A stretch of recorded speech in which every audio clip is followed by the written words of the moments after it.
Amén. Bueno, tomamos identidad espiritual. La semana pasada terminábamos con los temperamentos, fortalezas, debilidades y los pasos que nos llevarán a ser llenos del Espíritu Santo. ¿Recuerdan? ¿Cuáles son esos pasos? Decíamos que no necesariamente es ese orden. Yo soy medio enemigo de las recetas, de las fórmulas, pero sí son puntos importantes, ¿no? Que nos llevan justamente a ponernos a cuentas con Dios, examinarnos delante de Él, confesar nuestros pecados, someternos a Dios y pedir ser llenos del Espíritu Santo. Terminábamos con eso, ¿no? Si uno quiere hacer la voluntad de Dios, si uno quiere estar a cuentas con el Señor, es porque ama al Señor, ¿no? Porque entendemos lo que Él hizo por nosotros y uno quiere agradarle, quiere servirle, quiere expresar su amor y su agradecimiento por la obra de la cruz. Entonces queremos consagrar nuestra vida al Señor y eso va llevando a que el Espíritu Santo tome autoridad, tome el control en nuestras vidas y produzca los frutos. ¿Se acuerdan que hablábamos del fruto del Espíritu Santo? Y también creo que decíamos la semana pasada, ¿no? Que el pedir el Espíritu Santo, ¿para qué? ¿Para qué? ¿Con qué propósito? ¿Para qué queremos ser llenos del Espíritu Santo?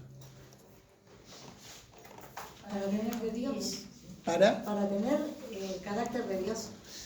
Bien, para que se manifieste en nosotros el fruto del Espíritu Santo que revela, muestra el carácter de Dios, no el del Señor. ¿Qué más?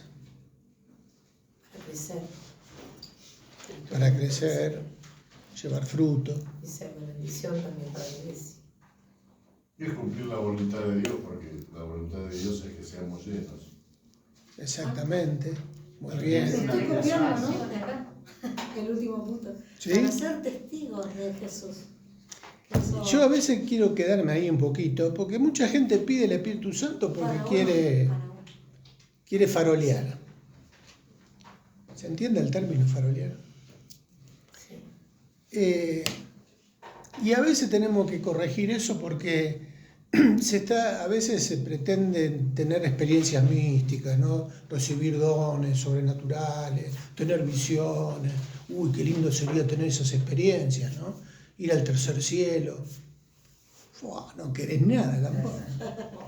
Claro, es como que a veces uno cae en esa búsqueda yo a veces le digo experiencias narcóticas.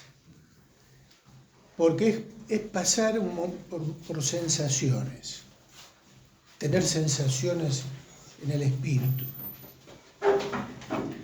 Que yo creo que Dios a veces nos permite tener ese tipo de experiencia, puede llevarnos a ese nivel. A veces hasta en los cultos uno puede, en el medio de la alabanza, tener un momento de una comunión muy, muy profunda con el Señor. Pero ¿es para eso ser lleno del Espíritu Santo? ¿Solamente? ¿Para tener ese tipo de experiencias? Trae convicción de pecado también. Bien, también. De hacer estas oraciones. Para conocer, entender la palabra de Dios. Para tener los frutos del Espíritu. Ahora, cuando Jesús estaba por ascender, ¿qué le dijo a los discípulos? Que iba a venir. Quédense acá en Jerusalén hasta Ser investidos de poder. Que venga. que sean investidos del poder de lo alto. Hasta que sean llenos, ¿se acuerdan? Hechos 1:8. Hasta que seáis investidos del poder de lo alto. El Espíritu Santo. Y me seréis, o sea, después de eso, en Jerusalén, en Judea, en Samaria y hasta lo último de la tierra. Y vemos que después cuando se cumple eso en Pentecostés, la iglesia explota, es como que hay los que antes estaban ahí acobardados, achicados por miedo a los judíos, después que el Espíritu Santo viene, se producen las primeras conversiones multitudinarias, ¿no? Pedro predica y se convierte en miles.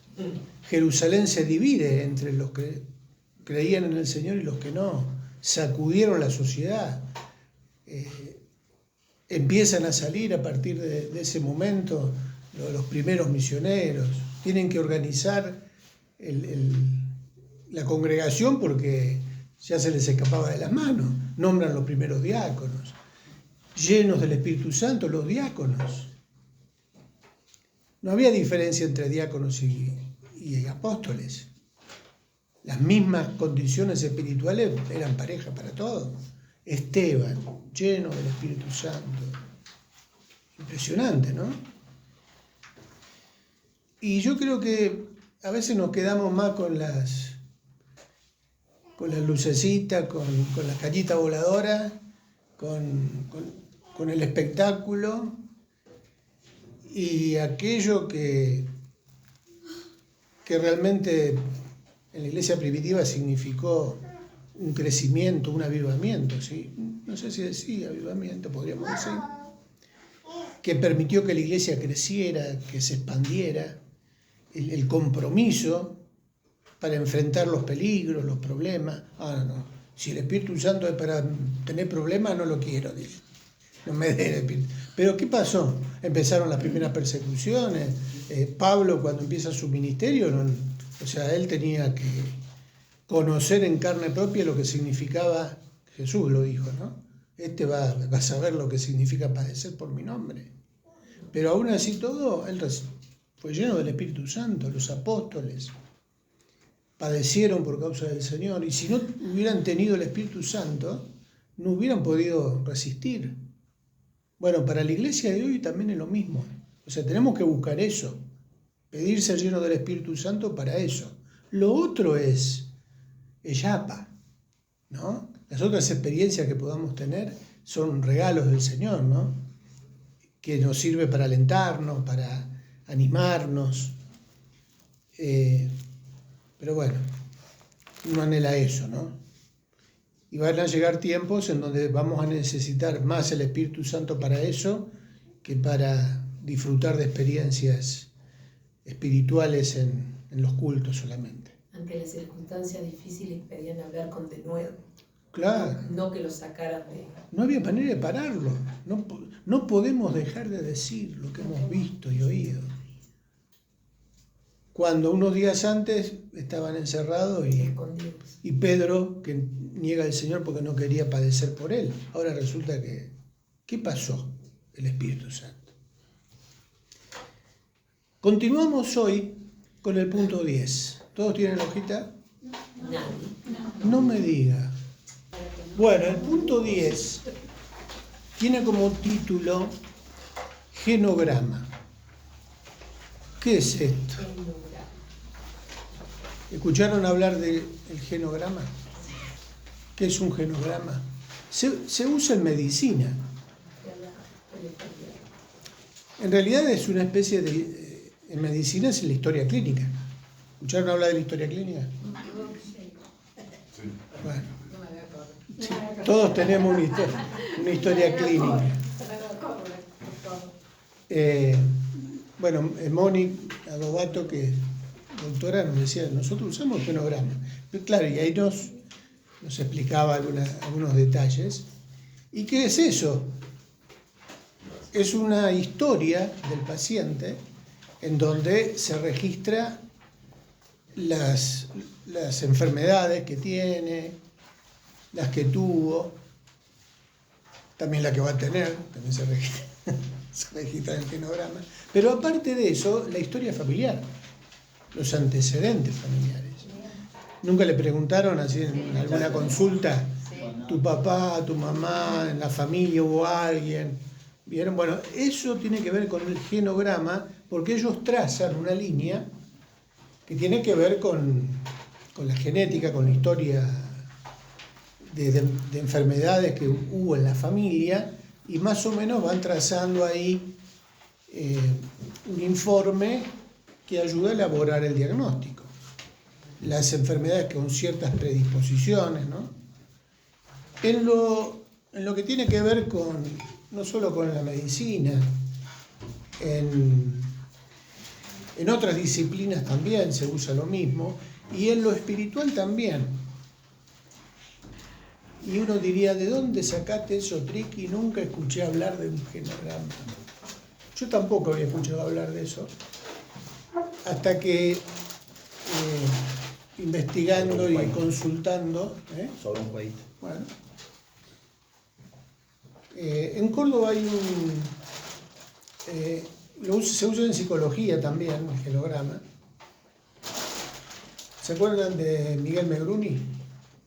¿No es cierto? Bueno, Miguel está casado con Mirita. Mirita es psicóloga cristiana, acompaña a Miguel en el pastorado, en la consejería. Y ella me decía, vos sabés que hay un psicólogo cristiano que hizo un trabajo interesante, tiene un libro, algo de ese libro es lo que tienen ahí en la hojita. Esto que ustedes tienen ahí, en la primer carilla, tiene que ver con algo que extraje de este hombre, este hermano, que justamente explica con la Biblia, pone como antecedente la historia de Abraham, por ejemplo, que es lo que tienen ahí. Lo que ustedes ven ahí, en ese gráfico que tienen en la hojita, es un genograma de la familia de Abraham. Y algo vamos a ir viendo, no vamos a estudiar toda la historia de Abraham, pero sí más o menos vamos a leer en esta hoja un resumen de qué es esto del genograma y por qué a nivel espiritual puede haber una herencia de patrones que tienen que ver con el pecado, patrones pecaminosos. Y esto que yo digo, tómenlo, ya dio el veredicto. Ahora, ¿por qué? Yo creo que está interesante, pero cuando uno viene a Cristo, ¿no? Cuando uno cree en el Señor Jesús, ¿qué sucede cuando Él perdona nuestros pecados? Somos nuevas criaturas. Somos nuevas criaturas, ¿se acuerdan de nuevas criaturas? Esa es la clave de todo. Las cosas viejas, he aquí todas. Yo creo eso. Yo creo que cuando uno viene a Cristo, toda nuestra historia pasada queda claro, a los efectos de la salvación. Ya no hay nada del pasado que nos pueda condenar, que nos pueda afectar en cuanto a lo que tiene que ver ahora con nuestra nueva identidad. Ahora somos hijos de Dios. No importa de quién hayamos sido hijos antes, o nietos, o bisnietos. El acta de decreto, que es la palabra. Bueno, tiene que ver con eso. Esa obra de Cristo es una obra completa, ¿no? Si no sería parcial, que nos salvó una parte y no sanó y no restauró toda nuestra historia. Repito, a los efectos de nuestra salvación ya no hay nada que el enemigo pueda usar para condenarnos, para acusarnos. De hecho lo hace, pero no nos va a afectar porque la sangre de Cristo nos limpia de todo pecado. ¿Creemos eso? Y de ahí eso tiene que ser nuestro fundamento. Y tenemos el modelo del Señor Jesús, no el modelo del papá o del abuelo. Es un nuevo modelo. Porque el tema de las constelaciones que ha hecho tanto daño para eso es mí, otra, sí. porque al hablar con algunas personas es tremendo cómo están atadas. Se atan. Se atan porque, bueno, la abuela le hizo una maldición y entonces no pueden avanzar y bueno, nosotros somos libres de todo eso. Claro. Pero ellos están muy atados a eso, están atados al pasado. Y algunos que hacen esos cursos de constelaciones que estudiaron. En la pandemia hay muchos que se dedicaron a eso, a estudiar la constelación. Tenían mucho tiempo libre y se perdían. Claro. Estudiaron la manera. Sí, también. Porque Bueno. ellos lo atan para tener beneficio económico, Claro. más allá de que Se hace una dependencia. algo espiritual, sí. Ahora, vamos a verlo desde el punto de vista de nosotros como cristianos, ¿no?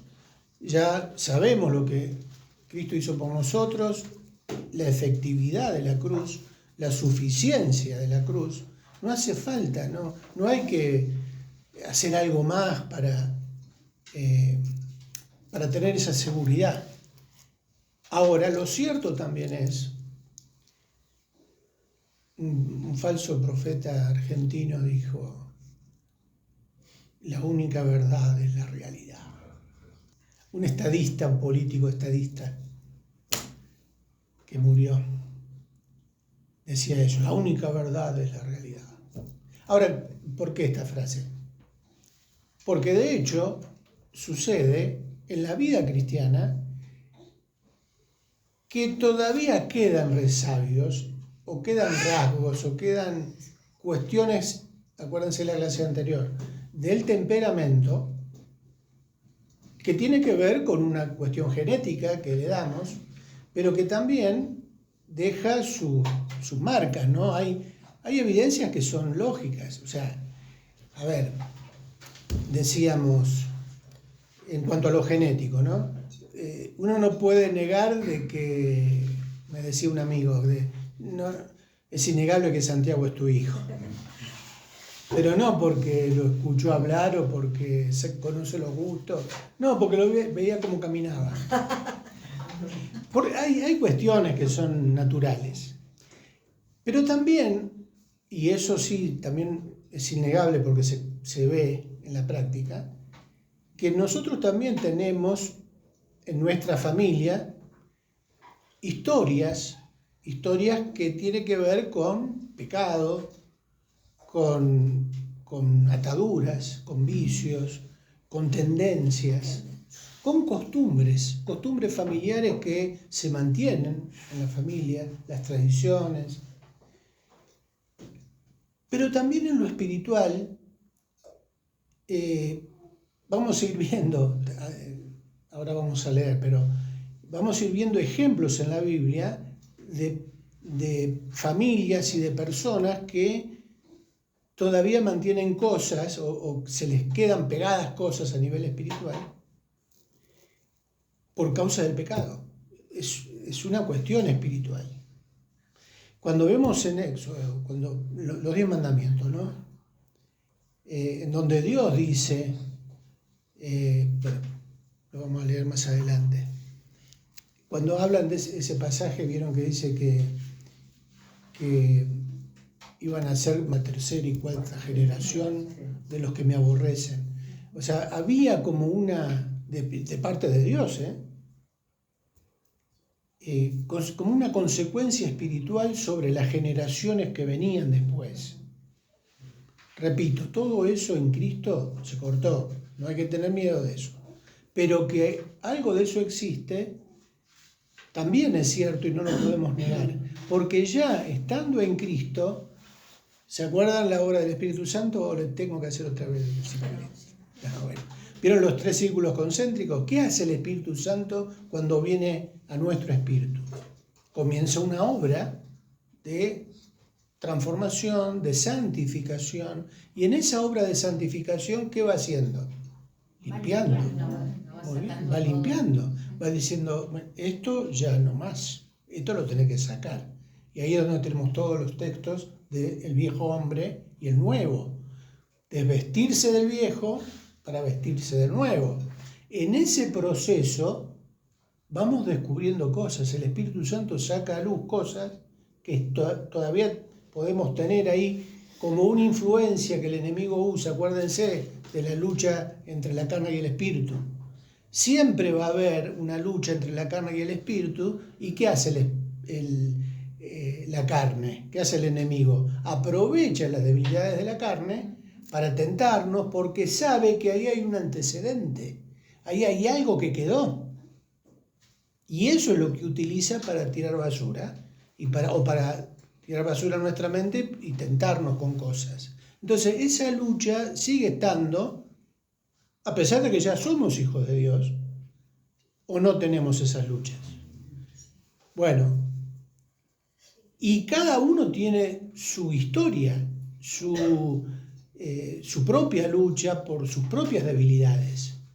Y muchas de esas debilidades y de esas historias vienen con un antecedente que heredamos. Antes de leer les cuento algo que pasó en una clase hace años de alguien que cuenta su testimonio. Creyente, ya en el Señor, bautizado con años en el Señor, y él nos contaba, cuando estábamos hablando de esto, su propia lucha y cuenta su historia familiar. ¿Qué hubo en su historia familiar? Un patrón que se fue repitiendo desde el bisabuelo, el abuelo, el papá, y tenía que ver con la infidelidad en el matrimonio. El bisabuelo con la bisabuela, gente de campo, ¿no? Y dentro de la cultura antigua campera, los peones que iban a trabajar a otras estancias o que dejaban su rancho y se iban a buscar el trabajo, pasaban un tiempo afuera y eso era puerta abierta para las diversiones del campo. Y casi que para esa cultura era normal la infidelidad. Lo hizo el bisabuelo, lo hizo el abuelo con la abuela. La abuela se entera de que él, y casi como que se aceptaba, casi como que la mujer lo comprendía, y no es que le gustaba o lo aceptaba, pero sí, bueno, Lo sufría. lo padecía. Pero resulta que el papá también lo hizo. Estamos hablando ya más cerca en el tiempo. Y él se dio cuenta que eso ese patrón se mantenía en la familia. Y llegó un momento en que él, siendo creyente, a una determinada edad, casado él, en un momento tiene la misma lucha, la misma tentación y la misma situación que se genera como se generó desde el bisabuelo. Y él pensó, ¿no? ¿Esto no será una maldición generacional? No, ¿por qué se repite? Y bueno, porque justamente el diablo conoce esa historia y sabe que cayeron todos por ese lado. ¿Qué va a hacer? Va a intentar hacerlo caer de la misma manera. Pero él se dio cuenta ahora que estando en Cristo, él tiene autoridad para resistir eso. En el nombre de Jesús, ¿o no tenemos autoridad para eso? Resistid al diablo, dice Santiago, y el diablo huirá de vosotros. ¿Tenemos esa autoridad? Claro que la tenemos. Pero el enemigo también sigue ejerciendo la autoridad que tiene, limitada, para intentar hacernos caer. Entonces no tenemos que olvidarnos de esto. Ahora tenemos a nuestro favor que el Espíritu Santo nos advierte, nos prepara para enfrentar la tentación y resistirla. Pero que el enemigo va a hacer su trabajo, lo va a seguir haciendo.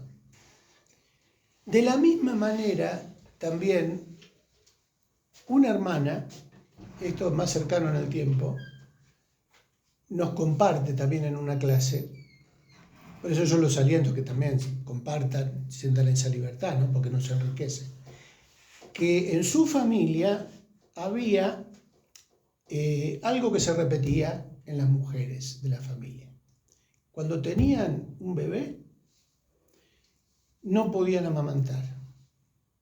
No tenían leche para amamantar. Y contaba, ¿no? De que era casi una tradición familiar, hasta que ella se casa y queda embarazada. Y ella le pide al Señor, ¿no? Que ella no quería seguir repitiendo ese genograma espiritual. Y le pide al Señor que le dé la oportunidad de cortar con esa tendencia, con ese patrón que se venía repitiendo, y cuando tiene a su hijo, porque a ella también contaba, yo, dice, cuando mi mamá me tuvo, yo tuve una mamá de leche que me amamantó, pero no era mi mamá. Hasta ella. Cuando ella queda embarazada y le pide al Señor que la libere de eso, que corte eso, tiene a su hijo y a mamá le da la leche. Cortó. Bueno, es lo que vamos a ver en este ejemplo. ¿Se puede cortar con eso? No es, las maldiciones generacionales se cortan. En el nombre de Jesús se cortan. O sea, no tenemos por qué resignarnos. Por eso lo que decíamos de los temperamentos también, ¿no?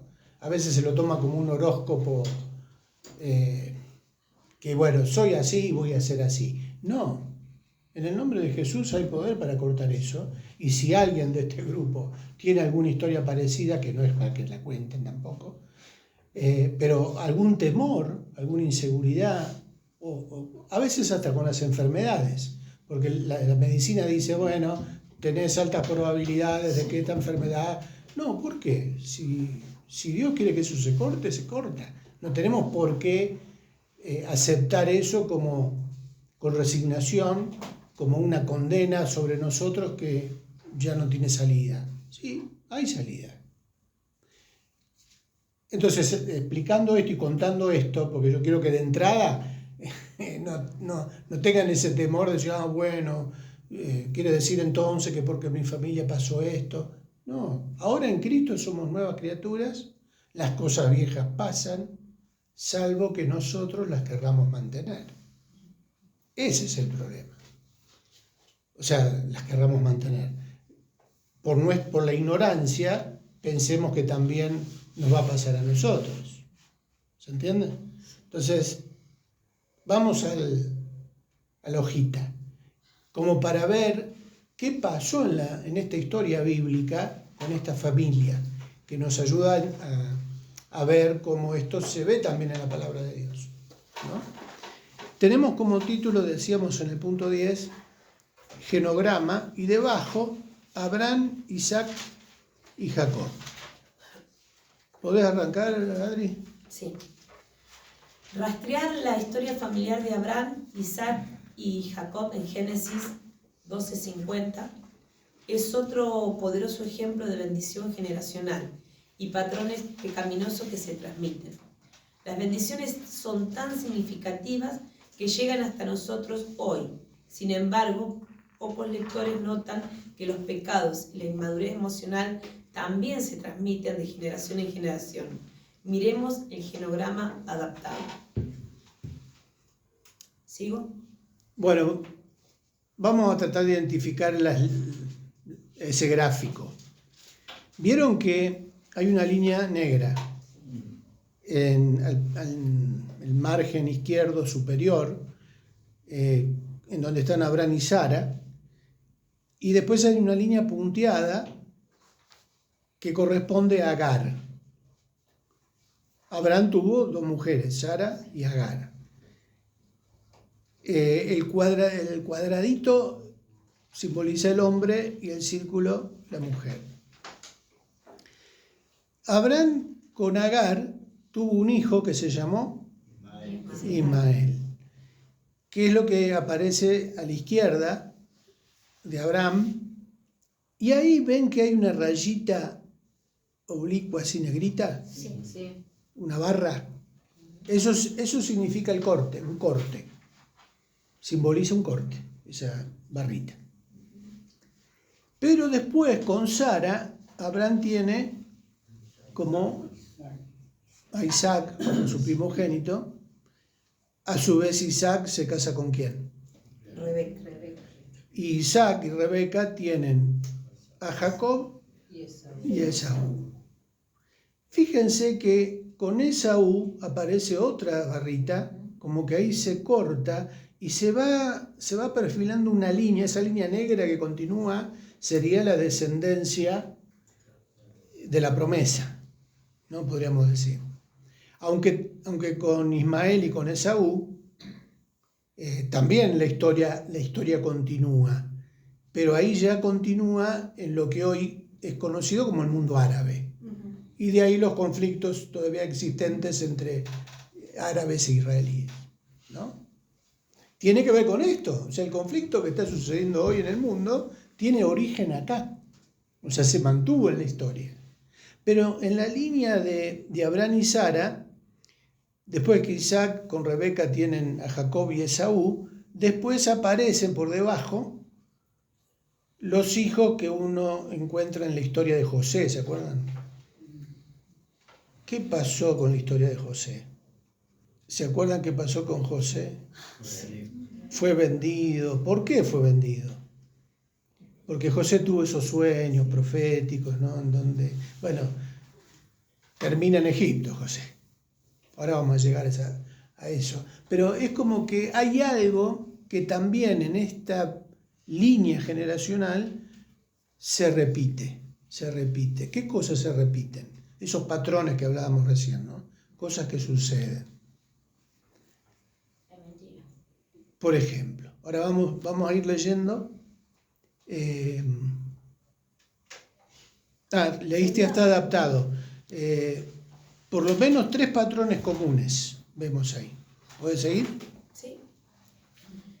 Por lo menos 3 patrones comunes se evidencian al observar el genograma anterior.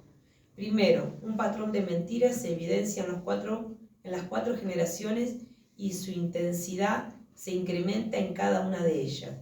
Temeroso, Abraham miente 2 veces sobre Sara, negando que sea su esposa. El matrimonio de Rebeca e Isaac también está dominado por mentiras y engaños, en Génesis 27. Entonces su hijo Jacob eleva el nivel de la manipulación al mentirle consistentemente a casi todos con los que se relacionan. De hecho, su propio nombre significa engañador. Hacia la 4ª generación, 10 de los hijos de Jacob simulan la muerte de su hermano menor. José recorre todas las etapas de un velatorio, un funeral y de un tiempo de duelo para mantener esa mentira. Un segundo patrón es la forma en que por lo menos uno de los padres en cada generación tiene un hijo favorito. Abraham favorece a Ismael, pero Sara quiere sacarlo de la familia.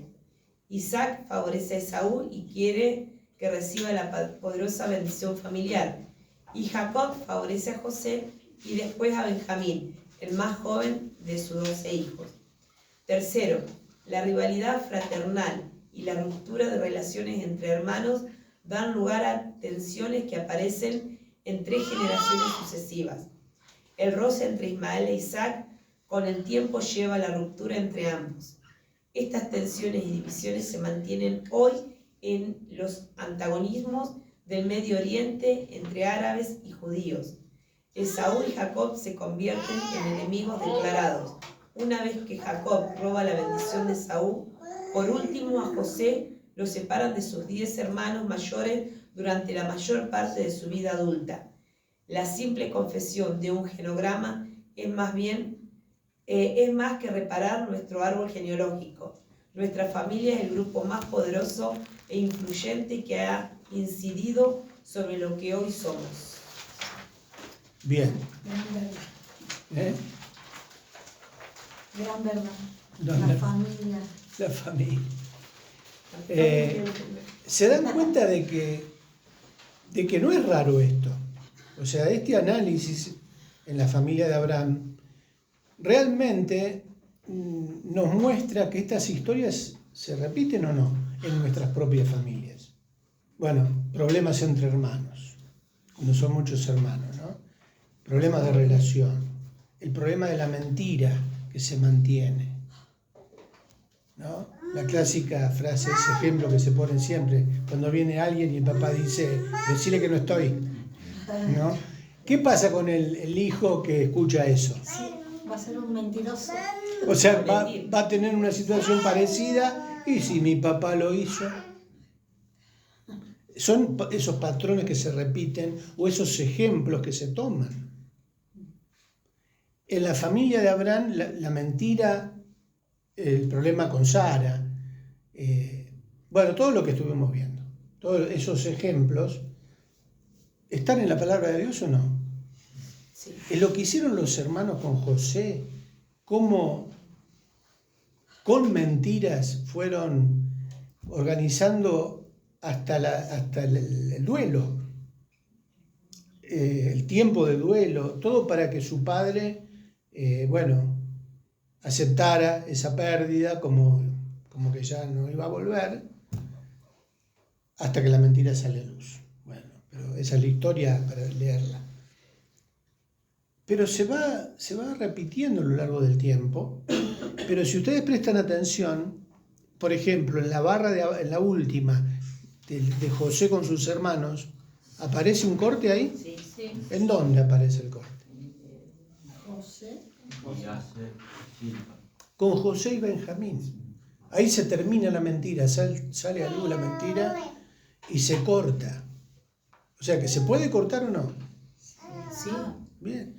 Bueno, a lo largo de la historia de la Biblia nos vamos a encontrar con casos así, aunque no están vistos como lo estamos viendo ahora desde este punto de vista, pero hay historias familiares que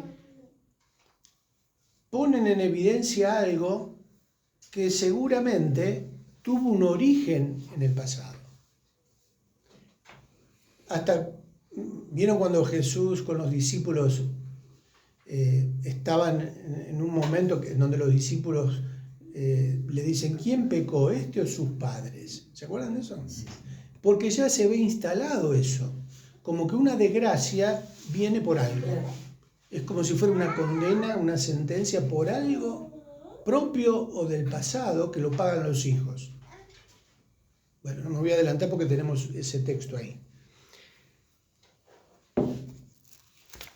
Si damos vuelta a la página, dice, las siguientes son el tipo de preguntas que hacemos para intentar captar lo que se halla debajo de la superficie y cómo el pasado puede estar impactando el presente. Eso ya aplicando esto a nosotros. Y acá se pone más densa la cosa. Pero no se asusten, no vamos a hacer nada, no vamos a sacar ningún trapito al sol. No es esa la idea. Simplemente es un ejemplo, es un ejercicio que este hermano hace como una guía para lo que nosotros podemos hacer en nuestra intimidad con el Señor. Es algo que nosotros tenemos que aprender a ir sanando. Y existe un término que a veces, si no se lo aclara, suena casi herético, pero no llega a ser herético. Pero en algunas líneas de teológica, relacionado con lo que es la sanidad interior, por ejemplo. ¿Escucharon hablar de sanidad interior? Bien. Que también hay que tener un cuidado, triqui. Cuidate lo que vas a decir. ¿Escucharon hablar de la autoliberación? Sí. Bien.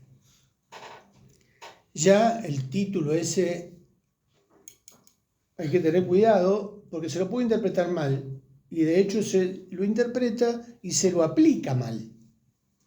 Porque no existe tal cosa como la autoliberación. En primer lugar, en primera instancia. Porque nosotros nos podemos autoliberar.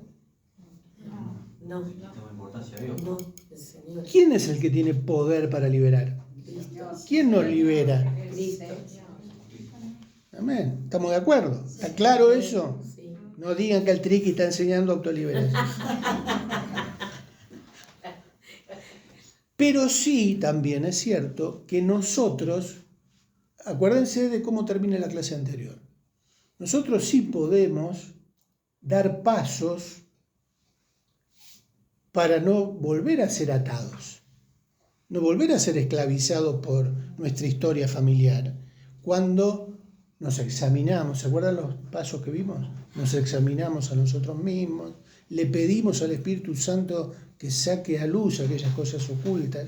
¿Se acuerdan el texto? El salmista dice, examíname, oh Dios, y conoce si en mí hay camino de perversidad, y guíame.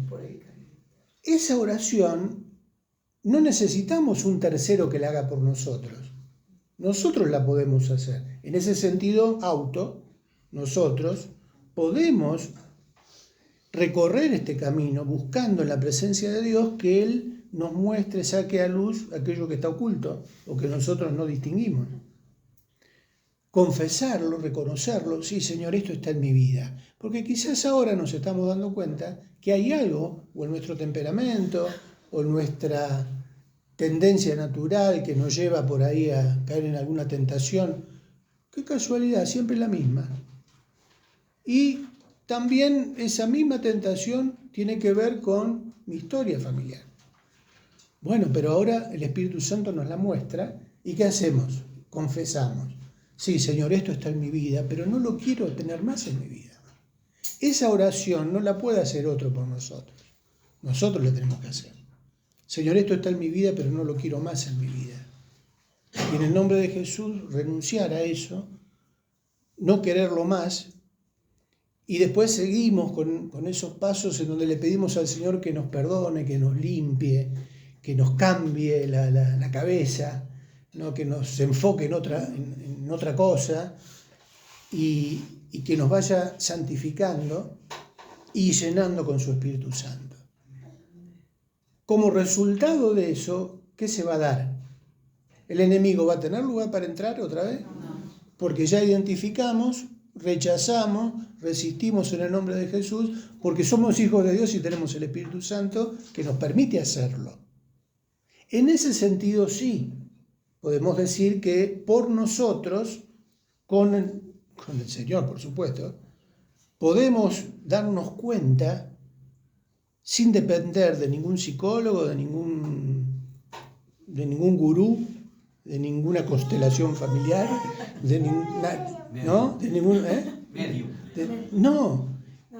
nosotros y el Señor. Y si no podemos, para eso está en la iglesia la consejería pastoral, ¿no? Con la ayuda de los siervos de Dios que nos pueden guiar. Pero aún así todo, podemos recibir la guía, pero la victoria sobre esos patrones o sobre esas ataduras o influencias, para no decir atadura, porque yo creo que el Señor corta las ataduras, pero a veces nosotros volvemos, porque de pavo que somos, que volvemos a caer en lo mismo, pero si nos damos cuenta a tiempo, nosotros somos los responsables por cortar con eso y no le podemos echar la culpa a nuestros ancestros. Somos nosotros ahora los responsables. Por eso en ese sentido sí aplicaría el término autoliberación, porque nosotros buscamos ser libres, pero el que siempre hace la obra y el que nos libera es Cristo. Si el Hijo os libertare, seréis verdaderamente libres. O sea, ¿quién nos hace libres? Cristo. Ningún método, ningún personaje, ningún libro de autoayuda. No. Es el Señor que nos hace libres si nosotros queremos ser libres. Lo que sigue a continuación es una guía que después, esto lo tienen que hacer, no es que lo vamos a hacer acá. Esto es algo que si uno lo quiere hacer en su intimidad, es una especie de cuestionario que nos ayuda a darnos cuenta en nuestra historia, tratando de recordar antes de conocer al Señor, qué pudo haber, o qué tradición, o qué pecado, o qué tendencia había en la familia que nos formó.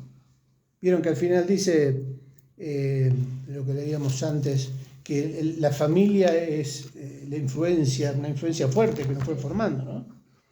Es más que repasar nuestro árbol genealógico. Nuestra familia es el grupo más poderoso e influyente que ha incidido sobre lo que hoy somos. Para bien o para mal. Pero hasta heredamos temores que no son temores nuestros, son los temores de nuestros papás, de nuestros abuelos. Y que a mí a veces me enoja porque me enoja.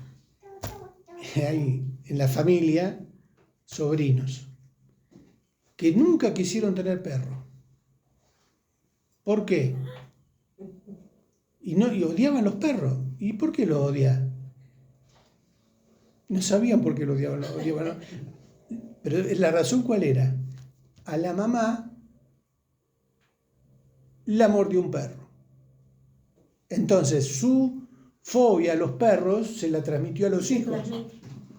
Y los hijos no querían saber nada con los perros, pero no porque los perros le hicieron algo malo, sino porque heredaron la fobia de la madre, el temor. Esa es la voz del enemigo, nos viene por alguna tía que dice, ay, soy igual que tu papá, tu tío. Y por ahí afirma algo que es una mentira de Satanás. Sí. O cuando nosotros nos enojamos y discutimos y decimos, sos igual que tu abuela o tu tía, Claro. o tu hermana. Y eso es afianzar, afirmar algo que Cristo corta, ¿no es cierto? Claro. Si lo dejamos, se puede transmitir, se puede transformar en una maldición que nosotros aceptamos. No, en el nombre de Jesús yo no quiero saber nada. Sí. No hay... O a mí me ha pasado que a veces cuando no hay una buena relación, por ejemplo, con una mamá y una hija, la hija viene a contar todos los defectos de la mamá, pero termina después de un tiempo siendo lo mismo que criticó. Claro.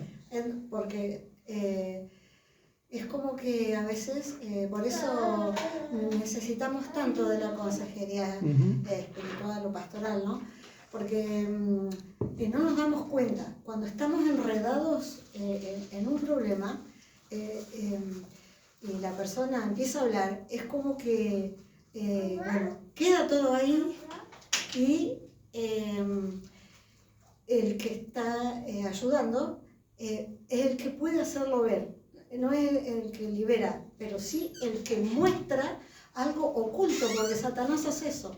Lo tiene bien camuflado, digamos, Claro. para que vos no te des cuenta y en eso está la atadura. Entonces, el hecho de poder contar, siempre se dice por qué me siento tan mal, por qué estoy tan mal, por qué tengo este problema.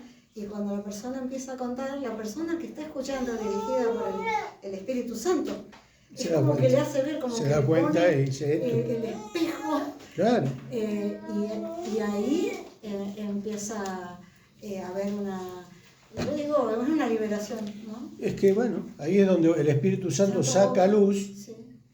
o la hace dar cuenta a la propia persona, o la persona que la está ayudando, que la está aconsejando, trae discernimiento espiritual Claro. para identificar el problema y ahí Ahí se barrita. se corta. ¿Se entiende el tema? Bueno, ahí hay una serie de 15 preguntas. Simplemente a manera de ejemplo vamos a leer algunas, por si se puede interpretar o entender mejor. En la primera se pide, describa a cada miembro de la familia y sus relaciones con 3 adjetivos. ¿Qué significa esto? Repito, yendo a la familia en donde uno se crió, ¿no? La familia De paterna. infancia. Sí, la familia paterna. Paterna. ¿Quién formaba parte de ese grupo familiar? ¿Papá, mamá, algún hermano o hermana? ¿O la abuela capaz que vivía con la Que te familia? crió. Bueno, ese grupo íntimo. ¿Cómo definiríamos a los miembros de esa familia con adjetivos? Cuando yo le dije a mi hermana, no les puedo decir los adjetivos que... Bueno, pero, no sé, lo primero que sale, ¿no? Un adjetivo calificativo. A ver, por ejemplo, el triqui.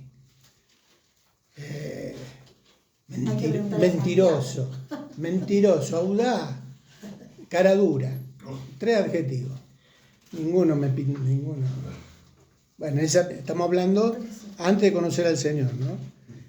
Y así con otro. Y a papá. ¿Cómo definía mi mamá a mi papá? Pachorriento.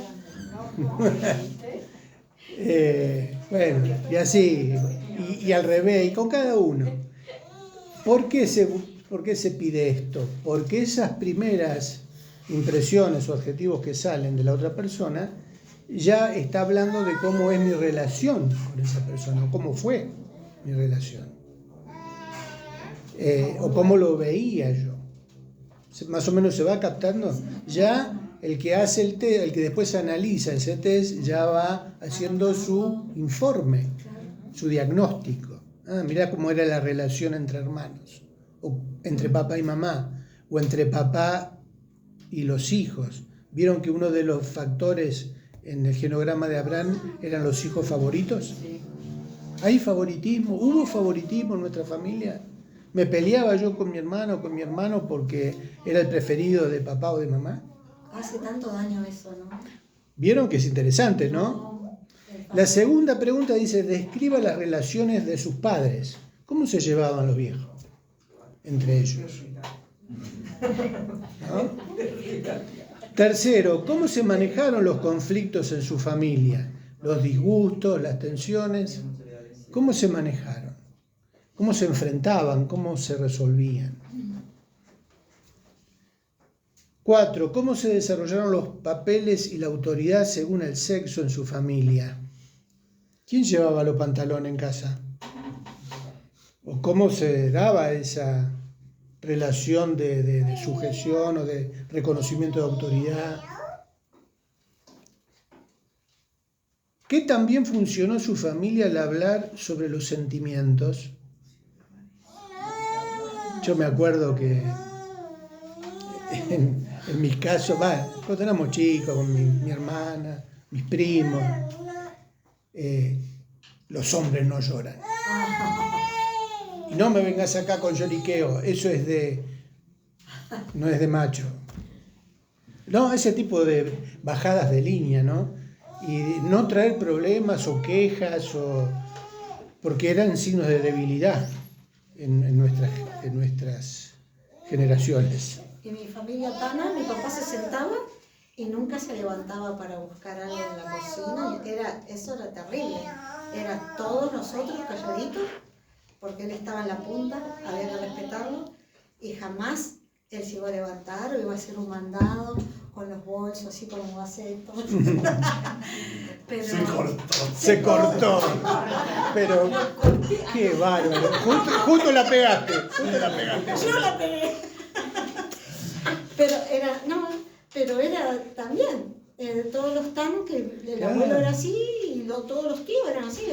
Por eso se hereda, son tradiciones, costumbres que se heredan. Los campanelli. Bueno, los chicos no saben quiénes eran los campanelli, ¿no? Y a veces sin darte cuenta lo vas pasando. Sí, total. Lo vas pasando. Bueno, a mí me pasaba cuando mi esposo un día le dijo a uno de mis hijos, no estaba llorando a él, y le dice, pero vos no tenés que llorar, los hombres no lloran. Y mi hijo le dice, pero yo no soy un hombre, soy un niño. Nunca más le volví.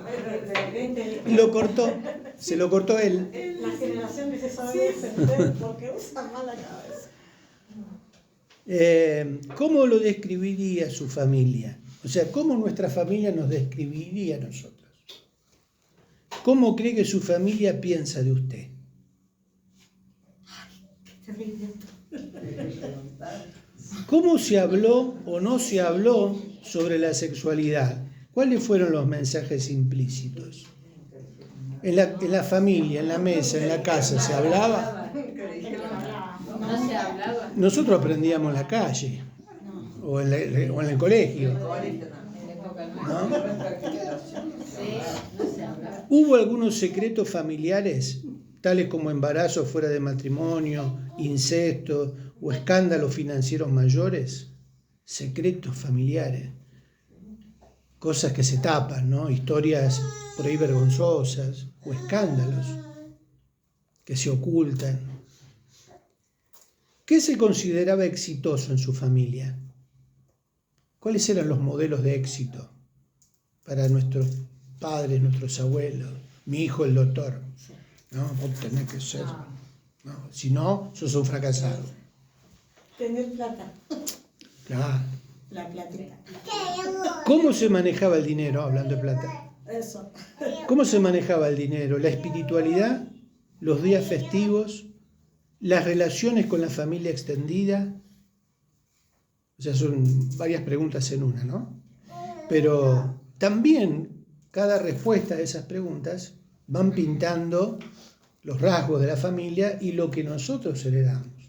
¿Cómo nos llevamos nosotros con la familia extendida? Con los tíos, con los primos, con, no sé, el resto de la familia. ¿Cómo lo moldeó la etnicidad de su familia? ¿Qué quiere decir esto, la etnicidad? Bueno, lo que decía la tanada. ¿no? La raza.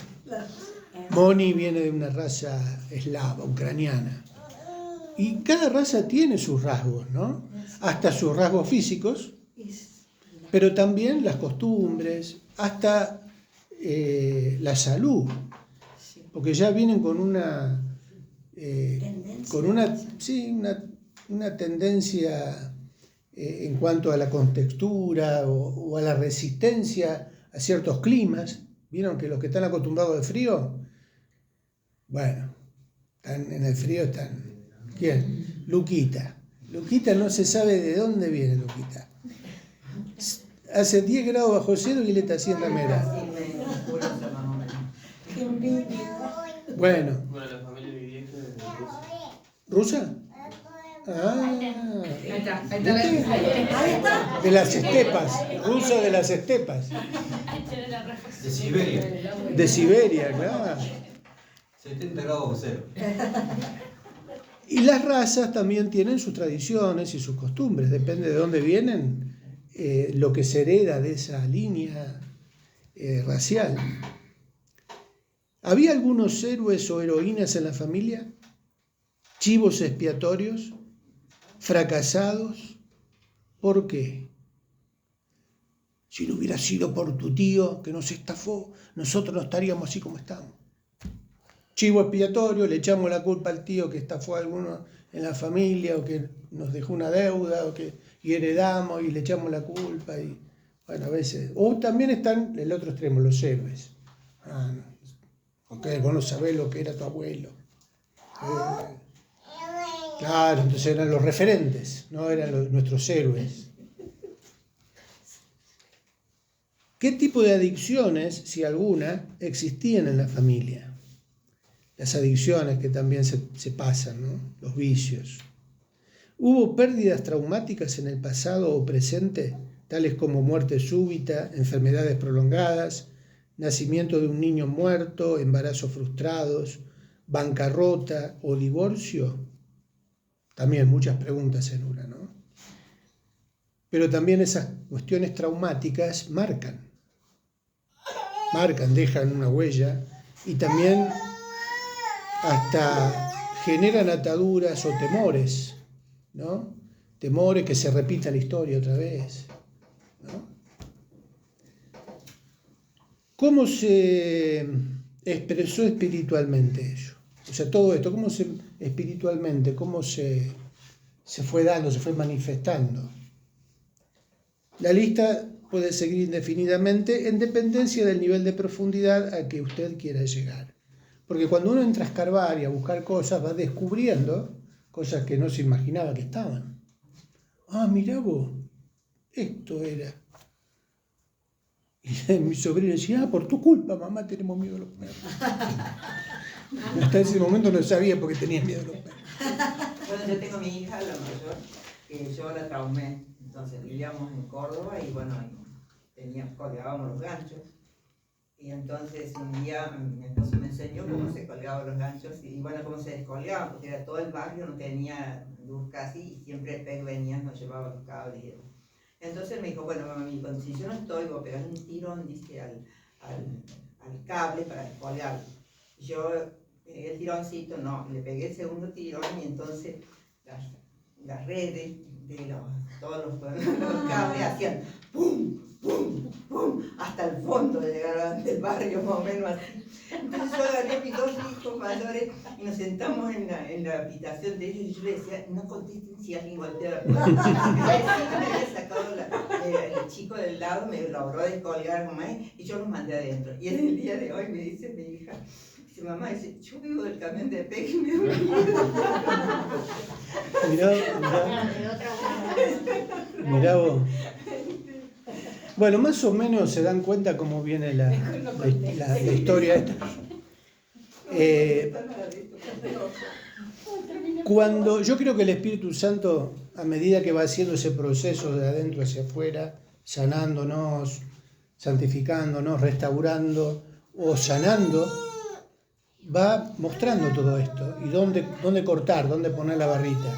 Esto fue, pero ya no está más, no lo quiero más. Y ahí es donde tenemos victoria sobre eso.